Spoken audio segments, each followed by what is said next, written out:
23 décembre 2018, la République démocratique du Congo écrira en lettres dorées son avenir. Le peuple congolais devra élire ses nouveaux dirigeants. Représentant près de 18% de l'électorat congolais, les personnes vivant avec handicap ne sont pas en reste car rien ne peut se faire ainsi sans eux. Après la CENI, la CIME et autres tournées à travers le monde, APAFRIC vient vers vous pour la défense des droits des personnes vivant avec handicap. Le vote est un droit pour tous, je dois aussi voter. Ndumba kento salilanga mjila muyokila bantu engatu wele fueda munjila kyari wayaya eluidiwe ya eluidiwe ndumba kento. Voilà, chers amis, bonjour. Vous êtes sur Congo Number One, CNN News, l'actualité en temps réel. Nous sommes à Kinshasa, vous le savez si bien, à Kinshasa, c'est les élections présidentielles. Le 23 décembre 2018, ça sera une date historique pour le Congo et pour les gens qui aiment le Congo, qui suivent les élections au Congo. Nous allons écouter la voix des handicapés. Est-ce qu'ils sont considérés à la CENI? Est-ce que nama ponami oyo bandicapé topé bibosolo baza nesika bongo ba aveugle bongo bato baza na makolo kotambola te na ba handicap nyo surtout boyebi bakozala en accessibilité à kokende ko voter.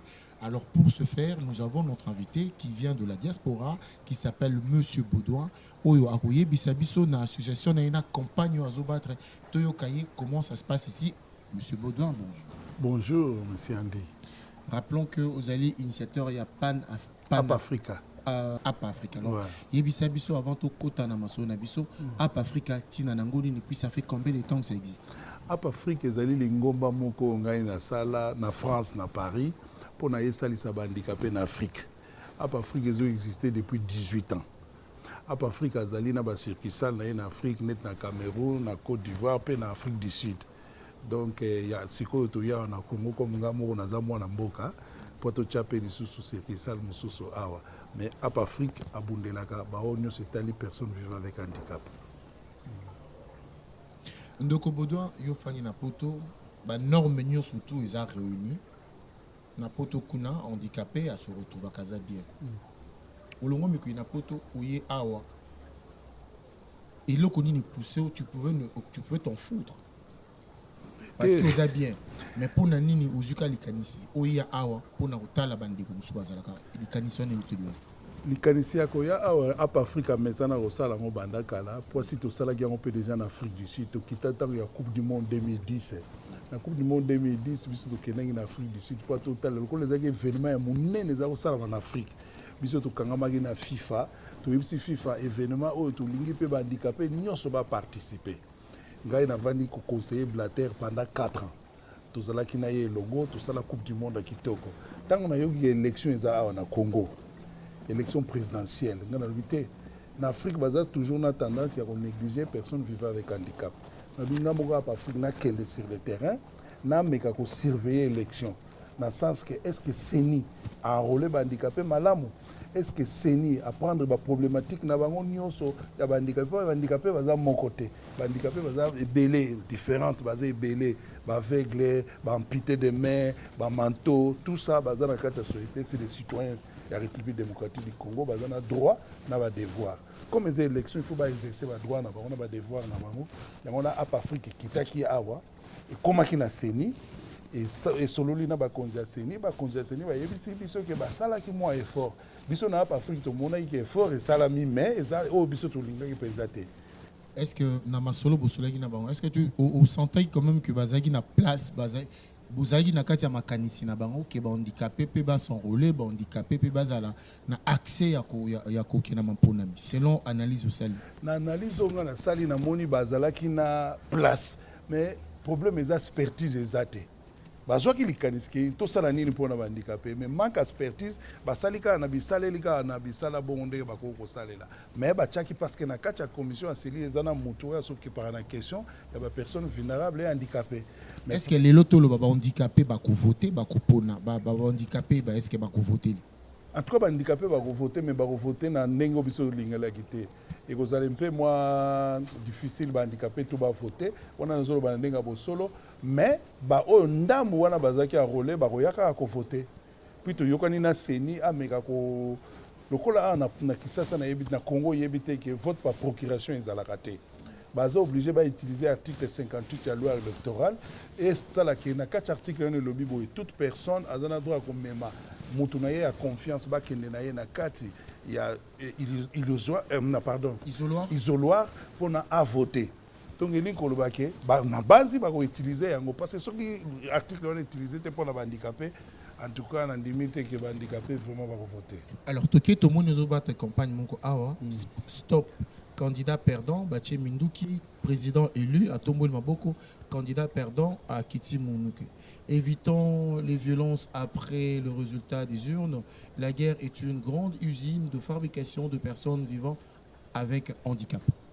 Nayango ndenge na yaki awa ba nazaki na 3 programmes il fallait na sala. Visite à contrôle ya Seni, deuxième programme ezalaki ko inviter tozaki na grande forum wa monene oyo tozingaki to lancer na le 10 décembre. Forum ezalaki po to inviter ba candidat président ba ko yebisa biso soki ba longi na élection et loko nini ba ko sala pour ba personne handicapée.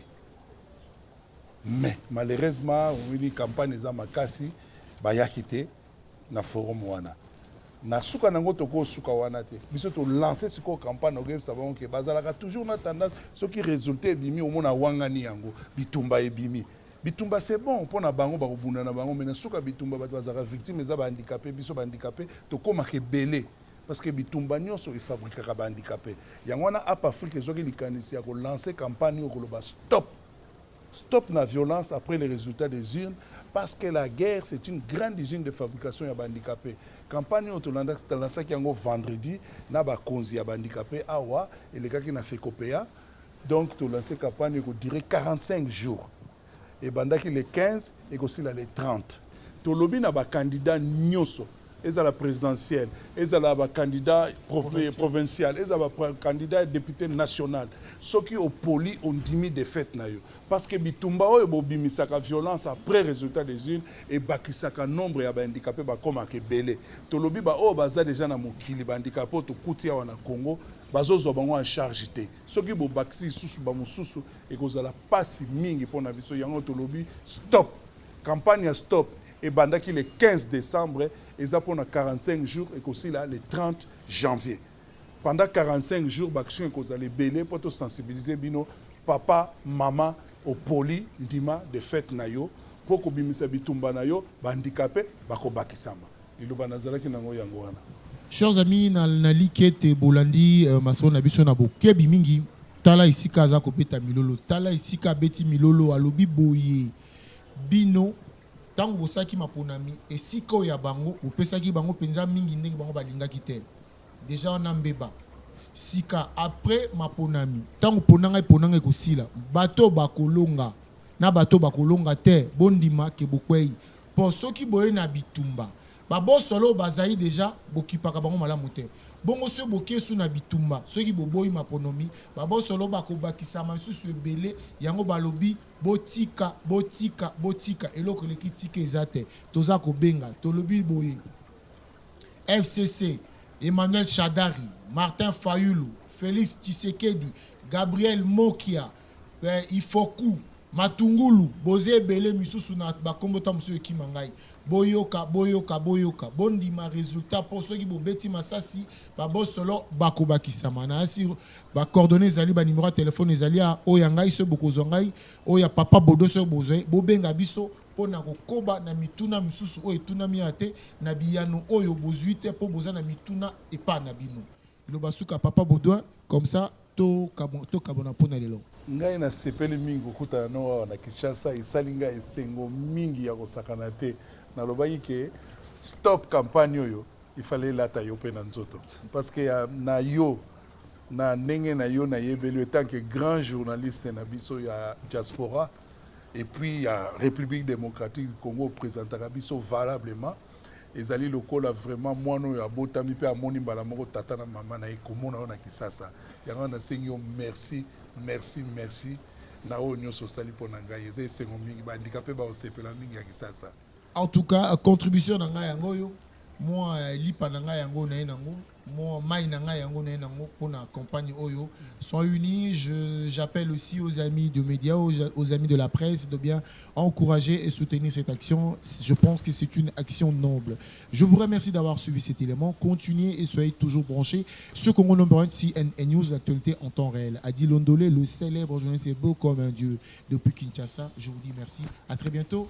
Et bye. Ndumba kento sarilanga munjira muyokila abantu engatuwele fuela munjira kyari wayaya eluidiwe ya eluidiwe ya ndumba kento sarilanga munjira muyokila abantu engatuwele fuela munjira kyari wayaya eluidiwe ya eluidiwe ya